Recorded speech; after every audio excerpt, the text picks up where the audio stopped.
Ya, perkenalkan nama saya Yonal Putra Ilui dengan nomor induk 1870 4021 dari Fakultas Ilmu Kesehatan Masyarakat Universitas Negeri Manado.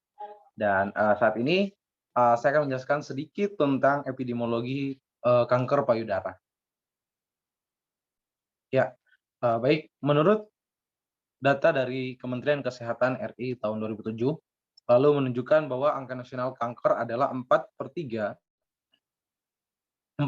per 1.000 penduduk dengan angka kejadian lebih tinggi pada perempuan yaitu sebanyak 5,7 per 1.000 penduduk dibandingkan dengan laki-laki yaitu sebanyak 2,9 per 1.000 penduduk.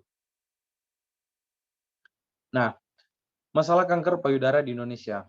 Untuk insiden keseluruhan untuk penyakit kanker yaitu mencapai 180 per 100.000 penduduk. Sedangkan untuk kanker payudara sendiri itu mencapai 18 per 100.000 penduduk. Mortalitas yang meningkat itu menyebabkan keterlambatan diagnosis. Nah, 50% pasien datang pada stadium lanjut yaitu pada stadium 3 dan juga stadium 4. Nah, pencegahan itu yang dapat dilakukan adalah yang paling cepat adalah dengan menggunakan metode sadari. Nah, apa sih faktor-faktor yang menyebabkan kanker payudara? Yang pertama, umur.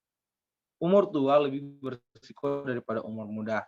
Umur wanita yang berumur lebih dari 30 tahun mempunyai kemungkinan yang lebih besar untuk mendapatkan kanker dan risiko ini akan bertambah sampai umur 50 tahun dan setelah menopause. Kemudian status perkawinan atau pernikahan.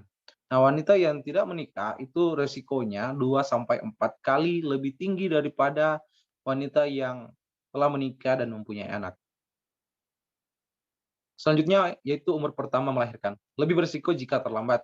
Nah, wanita yang melahirkan anak pertama setelah berumur 35 tahun resikonya 2 kali lebih besar. Nah, kemudian yaitu umur meners. Lebih awal beresiko. Nah, wanita yang mengalami meners usianya lebih kurang dari 12 tahun risikonya 1,7 sampai 3,4 kali lebih tinggi daripada wanita yang menersnya pada usia normal atau di atas 12 tahun.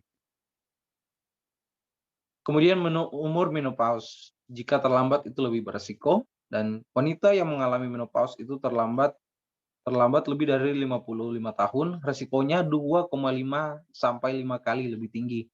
Dan wanita yang mengalami infeksi, trauma, tumor jinak payudara resikonya 3 sampai 9 kali lebih besar. Dan wanita yang pernah mengalami operasi tumor ovarium resikonya 3 sampai 4 kali lebih tinggi. Selanjutnya wanita yang mengalami penyinaran atau radiasi di dinding dada risikonya 2 sampai 3 kali lebih tinggi. Nah, riwayat keluarga. Tentunya riwayat keluarga juga sangat mempengaruhi, karena wanita dengan riwayat keluarga, terutama pada ibu atau saudaranya, akan menderita kanker payudara risikonya itu 2 sampai 3 kali lebih tinggi. Dan untuk wanita yang memakai kontrasepsi oral pada penderita tumor jinak akan meningkatkan risiko kanker sebanyak yaitu 11 kali lebih tinggi. Selanjutnya ras, ditemukan pada orang kulit putih.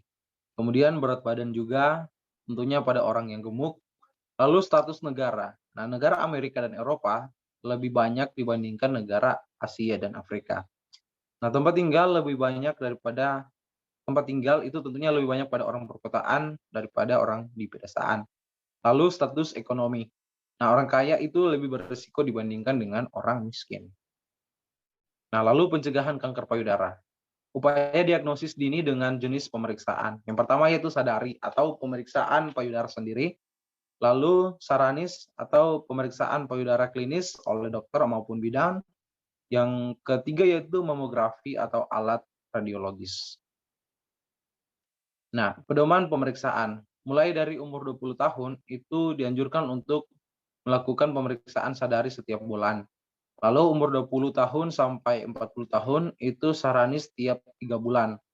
Lalu umur 40 sampai 50 tahun itu dianjurkan untuk menggunakan mamografi tiap 1 sampai 2 tahun dan saranis setiap tahun. Lalu umur di atas 50 tahun itu harus menggunakan mamografi tiap tahun dan saranis juga setiap tahun. Nah, epidemiologis kanker payudara. Tentunya yang datang dalam stadium lanjut itu risikonya adalah 63%. Nah, sumber informasi sangat langka. Itu juga ya itu juga hal yang sangat mempengaruhi. Oke, lanjut bagaimana melakukan sadari? Yang pertama, lepaskan baju mulai dari pinggang ke atas. Kemudian duduklah di depan cermin dengan santai.